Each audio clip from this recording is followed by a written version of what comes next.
de la pandémie du Covid-19, des prédictions macabres avaient été faites sur l'Afrique.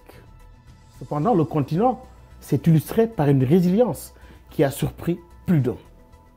Afin de documenter cela, Timbuktu Institute, en partenariat avec Sahara International, a conduit une étude sur 7 pays du Sahel, au Sénégal, Mali, Niger, Burkina Faso, Tchad et les 3 provinces du Nord Cameroun.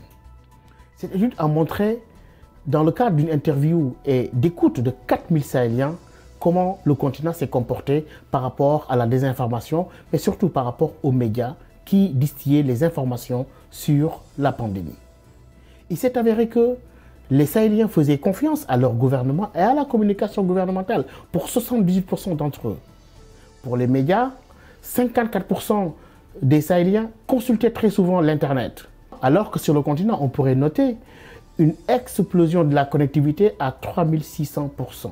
Cependant, l'audiovisuel caracole en tête, avec la radio qui devient le moyen d'information très important, avec 84% des Sahéliens qui s'informent par la radio et par la télévision à 86%.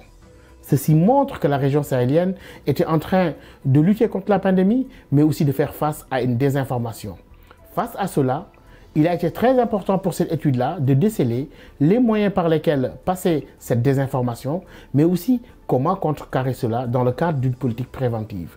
Car les Africains, et les Sahéliens en particulier, avaient réalisé que la seule phase gagnable dans le cadre de cette pandémie-là était bien celle de la prévention.